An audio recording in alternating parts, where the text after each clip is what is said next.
Hello बच्चों, आज मैं आपको एक्सरसाइज 15.2 की एक्सप्लेनेशन दूंगी। इसमें हमने क्वेश्चन नंबर 1 to 5 की एक्सप्लेनेशन कर ली थी, है ना। चलिए आज क्वेश्चन नंबर 6 से कर लेते हैं। 14 तक क्वेश्चन है, जल्दी से सबकी एक्सप्लेनेशन हो जाएगी। देखो क्वेश्चन नंबर 6 आपके पास यहाँ पर है बेटा। A room is 10.2 metre long, 8.5 metre wide and 4.6 metre high. एक रूम है जिसकी आपको लेंथ, ब्रेथ और हाइट दे रखी है। इट हैज़ अ डोर, उसमें डोर भी है, रूम है तो डोर तो हो गई, ठीक है ना। तो डोर की भी आपको लेंथ और ब्रेथ दे रखी है। एंड अ विंडो, विंडो भी है उस रूम के अंदर, तो उसकी भी लेंथ और ब्रेथ दे रखी है। अब आपसे कह रहा है find the cost of tiling the walls at the rate of ₹13.50 पर स्क्वायर मीटर। देखो आपसे यहाँ पर बेटा वो ये कह रहा है कि जो एक रूम है ना, आपको इस रूम में टाइल लगानी है। तो अब देखो सीधी सी बात है, अगर आप अपने घर का रूम देखो तो उसमें डोर पे तो टाइल लगेंगी नहीं, ना ही विंडो पे टाइल लगेंगी, नहीं लगेंगी ना। तो सिर्फ वॉल्स पे ही तो टाइल लगेंगी, लेकिन जो विंडो है वो तो वॉल पे ही तो लगी हुई होगी, होगी नहीं होगी। तो हम क्या करते हैं, यहाँ पर हमको रूम की डायमेंशंस दे रखे हैं और मुझको ये बताना है कि कितनी कॉस्ट लगेगी उस रूम में टाइल लगाने के लिए। तो टाइल तो मुझे वॉल्स पे लगानी है, तो मैं ऐसा करती हूँ, रूम के एरिया में से, जो रूम का पूरा एरिया है उसमें से डोर का एरिया और विंडो का एरिया हटा देती हूँ। तो फिर वॉल्स का ही एरिया बचेगा ना, क्योंकि एक रूम में वॉल्स, विंडो और डोर, यही तीन चीज़ें होती हैं। तो हम ऐसा करते हैं कि ना रूम के एरिया में से उनको हटा देते हैं, डोर को और विंडो को, उन दोनों का एरिया हटा देते हैं। तो हमारे को पता चल जाएगा कि हमारा उसका जो रूम का एरिया है जिस पे टाइल लगनी है वो कितना एरिया है, ठीक है। तो देखो वही चीज़ मैंने यहाँ पर किया, मैं आपको एक बार सॉल्यूशन दिखा देती हूँ, ये ना। तो यहाँ पर मैंने रूम की लेंथ, ब्रेथ और हाइट लिख ली। अब एरिया ऑफ 4 वॉल्स मैंने यहाँ पर निकाल लिया। तो 4 वॉल्स का एरिया होता है 2 ब्रैकेट में L+B इंटू में H। वॉल्स पे ही तो लगानी है तो उसका ही एरिया निकालूंगी। तो गलती से आप कोई और फॉर्मूला मत लगाना, ठीक है। L और B मुझको पता है, H मुझको पता है, सिर्फ पुट किया मैंने तो मेरे पास यहाँ पर एरिया ऑफ 4 वॉल्स आ गया। अब इन 4 वॉल्स के अंदर डोर और विंडो इंक्लूड है ना, पर उन पे टाइलें तो नहीं लगेंगी डोर और विंडो पे। तो हम क्या करते हैं, डोर का एरिया निकाल लेते हैं पहले।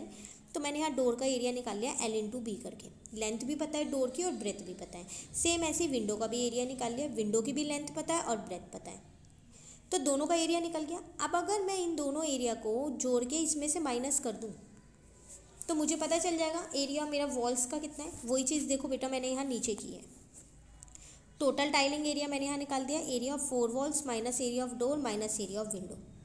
तो वो आ गया मेरा ये, इतने पोर्शन में मुझे टाइल्स लगवानी है, इतने एरिया में।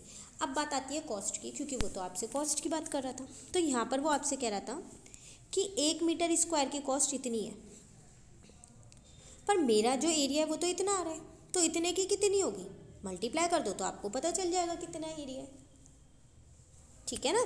चलिए नेक्स्ट क्वेश्चन पे आते हैं, क्वेश्चन नंबर 7 पे कह रहा है a playground is 750 metre long and 250 metre broad, find the cost of levelling it at ₹16 per 100 square metre. देखो एक प्ले ग्राउंड है जिसकी आपको लेंथ और ब्रेथ दोनों ही दे रखी है। अब आपको उसको लेवलिंग करनी है, ठीक है। तो कह रहे हैं कि 100, अगर मैं यहाँ लिखूँ तो 100 मीटर स्क्वायर की कॉस्ट है ₹16। पर मुझको ये नहीं पता कि उसका जो एरिया है वो कितना है प्लेग्राउंड का। तो ऐसा करते हैं, हम पहले एरिया निकाल लेते हैं। तो एरिया कैसे निकालेंगे हम, L/B करके। दोनों चीज़ मुझे पता है, 750 इंटू में 250, ठीक है ना। तो एरिया निकल जाएगा। चलिए अब मैं दिखा दूँ आपको सॉल्यूशन में कहाँ निकाला है मैंने, ये रहा। तो ये आ गया मेरा एरिया। अब वो कह रहा था लेवलिंग के लिए 100 मीटर स्क्वायर की कॉस्ट है ₹16। तो 1 मीटर स्क्वायर की देखो यहाँ आपको दे नहीं रखी, जैसे ऊपर के केस में दे रखी थी। तो हमने 1 मीटर स्क्वायर की खुद निकाल ली। तो 1 मीटर स्क्वायर की आ गई 16/100। ये 100 नीचे आ गया यहाँ डिवाइड का, ठीक है। मुझे कितने मीटर स्क्वायर की निकालनी है, इसकी। तो इतने की कितनी आएगी, इसको इससे मल्टीप्लाई कर देंगे। तो मल्टीप्लाई किया तो मुझे पता चल गया टोटल ₹30,000 लगेंगे उस प्ले ग्राउंड में, ठीक है। चलिए आगे बढ़ते हैं क्वेश्चन नंबर 8 पे। यहाँ पर है क्वेश्चन 8, कह रहा है find the area of the following parallelogram. Area निकालना है आपको। पैरेललोग्राम का एरिया क्या होता है, बेस इंटू हाइट। बहुत आसान है, बेस भी दे रखा है, हाइट भी दे रखा है, बस इंटू करना है। 8.4 इंटू 3, बेस भी दे रखा है, हाइट भी दे रखा है, बस इंटू करना है, ठीक है। तो ये तो बहुत आसान सा क्वेश्चन था। चलिए 9th क्वेश्चन देख लेते हैं। कह रहा है यहाँ पर आपसे the base and the corresponding height of a field in the form of parallelogram are this. कह रहा है एक फील्ड है जो पैरेललोग्राम के फॉर्म में है, मतलब कि कुछ ऐसा है। देखो आप यहाँ पर पहले फिगर से समझो, सॉल्यूशन बाद में देख लेंगे। बेस उसका कह रहा है वो 12 है, तो ये मैंने बेस मान लिया, और हाइट जो भी इसकी हाइट होगी ये अगर मैं मानूँ तो ये 5 है। अब कह रहा है find the cost of ploughing the field, आपको फील्ड को प्लफ करना है तो उसकी कॉस्ट कितनी होगी। अगर 1 मीटर स्क्वायर की कॉस्ट जो है वो 6.50 है, तो सबसे पहली बात तो प्लफ करने के लिए मुझे उस फील्ड का एरिया पता होना चाहिए, तभी तो मैं उसके अंदर प्लफिंग कर पाऊंगी। तो एरिया कैसे निकालूं। अब देखो ये पैरेललोग्राम का है, तो पैरेललोग्राम का ही फॉर्मूला लगाएंगे, वो क्या होता है बेस इंटू हाइट। अभी हमने क्वेश्चन नंबर 8 में भी किया, तो बेस भी मुझे पता है और हाइट भी मुझे पता है, तो इनको इंटू करके मैं एरिया निकाल पाऊंगी, बिल्कुल निकाल पाऊंगी। तो 12 इंटू 5 कितना हो जाएगा 60। इसका मतलब 1 मीटर स्क्वायर की कॉस्ट है 6.50, तो 60 मीटर स्क्वायर की कॉस्ट कितनी होगी 60 इंटू 6.5 इंटू करो, आपका यहाँ आंसर आ जाएगा, है ना। तो बहुत ही आसान क्वेश्चन है, सिर्फ आपको फॉर्मूलेस पता होने चाहिए। कॉस्ट के लिए आपको एरिया चाहिए पहले, तभी आप उसकी कॉस्ट निकाल पाओगे किसी भी चीज़ की पूरे की निकालनी हो तो, ठीक है। चलिए क्वेश्चन नंबर 10 पे आते हैं।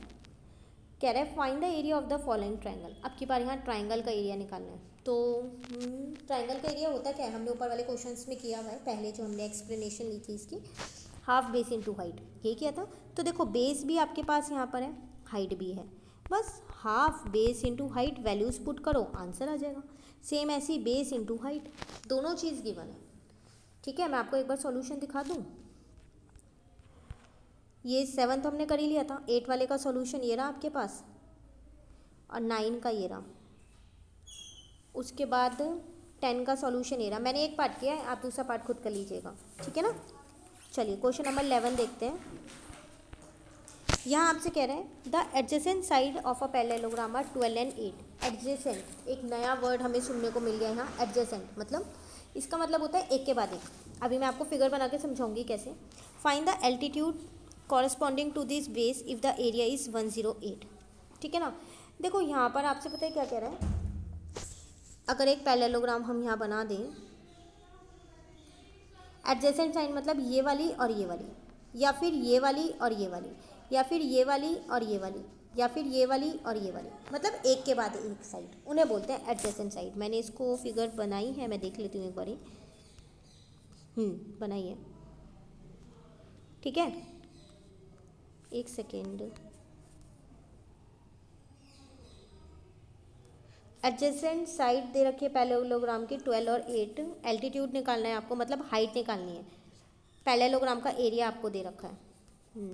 एक मिनट मैं आपको सॉल्यूशन दिखा दूं पहले। अच्छा देखो बेटा, यहाँ पर ना आप इस 8 को कट करके यहाँ लिख देना, या फिर आप यहाँ भी लिख सकते हो, कहीं भी एक जगह लिख देना। एडजेसेंट है ना, मैंने गलती से अपोजिट लिख दिया है, तो कहीं पर भी एक लिख लो, ठीक है। अब आपको क्वेश्चन में आपको समझा देती हूँ क्या है। आपको इस पैरेललोग्राम का एरिया दे रखा है और आपको हाइट निकालनी है। एरिया पैरेललोग्राम का अगर मैं फॉर्मूला लगाऊँ तो वो मेरे पास होता है half base into height, sorry base into height, यही होता है। ट्राइंगल का होता है हाफ बेस इंटू हाइट। तो अब अगर मैं बेस 12 लूँ तो एरिया तो मेरा सेम ही रहेगा 108, बेस की जगह 12, मैंने हाइट निकाल दी। लेकिन आप सोच रहे होंगे हम बेस 8 भी तो ले सकते हैं, जो कि यहाँ पर लिखा है। कहीं भी एक जगह लिख देना, सामने मत लिखना, बस यहाँ लिखो या यहाँ लिखो, ठीक है। आप सोच रहे होंगे हम यहाँ पर भी ले सकते हैं, बिल्कुल ले सकते हैं, ये भी बेस तो ले सकते हैं। तो एरिया ऑफ पैरेललोग्राम हमने अब बेस लिया 8, तो हाइट ये निकल गई। बेस की जगह बेस, एरिया तो सेम ही रहेगा क्योंकि एक ही पैरेललोग्राम है। एक पैरेललोग्राम के दो एरिया तो नहीं हो सकते, हाँ 2 बेस हो सकते हैं उसके, तो वही हमने अलग अलग लेके हाइट निकाल दी है दोनों ही केस में। फॉर्मूला लगाया b इंटू एच का, ठीक है। ये याद से आप यहाँ पर 8 लिख दीजिएगा, ठीक है ना। चलिए क्वेश्चन नंबर 12 देखते हैं। एक सेकेंड, 12 आगे है ना कंटिन्यूएशन में। बेटा मैंने आपको 13 नहीं करवाया है, ठीक है, आप भी मत करना। 12 और 14 है गया, वो और समझ लेते हैं। 12 कह रहे हैं if the area of a right triangular is 70 centimetre and one of its side containing the right angle is 14, find the length of the other leg. कह रहा है एक राइट ट्राइंगल है, अगर मैं यहाँ ट्राइंगल बना दूँ, इसका एरिया दे रखा है मुझे 70। अब कह रहा है जो 90 डिग्री की साइड होती है, मतलब ये वाला, ये 14 है, कोई सी भी एक और साइड मुझे निकालनी है। तो देखो एरिया ऑफ ट्राइंगल होता है half into base into height. Area मुझे यहाँ 70 गिवन है, हाफ बेस छोड़ दो, हाइट गिवन है 14, क्योंकि वो कह रहा था ऐसा जो ट्राइंगल है ये चीज़ गिवन है, तो ये हाइट हो गई ना। इसको इससे काट दो, 7 आया, ये 7 मल्टीप्लाई का, इसको इधर ले आओ डिवाइड, तो बेस आ जाएगा आपके पास कितना 10, ठीक है। चलिए लास्ट क्वेश्चन और समझ लेते हैं। 14 कह रहे हैं a rectangular piece of canvas measuring 25 centimetre by 16 centimetre, a triangular piece with base 14 centimetre and height 10 centimetre is cut from the canvas, find the area of the remaining piece. देखो एक rectangular piece है आपके पास, ये इसका length और breath दोनों given है। अब इसमें से आपने क्या किया, एक ट्राइंगल का पीस निकाल लिया है, को कहीं पर भी बना दो ट्राइंगल, एक पीस निकाला है, मतलब एक ट्राइंगल इसमें से कट कर दिया, तो ये बाकी पोर्शन बच गया ना आप पे, आपको इसका एरिया निकालना है। तो अगर मैं इस पूरे रेक्टेंगल के एरिया में से, ये पूरे में से ये छोटा सा जो ट्राइंगल मैंने कट किया इसका एरिया माइनस कर दूँ तो फिर यही बचेगा मेरे पास बाकी का। तो एरिया ऑफ रेक्टेंगल भी मुझे पता है L/B, एरिया ऑफ ट्राइंगल भी मुझे पता है हाफ बेस इंटू हाइट, सारी इन्फॉर्मेशन गिवन है, बस एरिया निकाला और माइनस कर दिया। सॉल्यूशन दिखा दूँ एक बार मैं आपको, ये रहा। तो एरिया ऑफ रेक्टेंगल L/B करके निकाल दिया, area of triangular piece half base into height करके निकाल दिया। तो रेक्टेंगल का एरिया 400 आया, ट्राइंगल का आया 70, माइनस कर दो रिमेनिंग पीस आ जाएगा। तो एरिया ऑफ रिमेनिंग पीस कितना आ गया, ये रहा, ठीक है ना। तो ये आ गया आपका 330। तो इसी के साथ आपकी ये वाली एक्सरसाइज यहाँ पर हमारी कंप्लीट हो गई है। कौन सी एक्सरसाइज थी हमारी, 15.2। अब हम अपनी नेक्स्ट क्लास में 15.3 एक्सरसाइज समझेंगे, ठीक है। Thank you.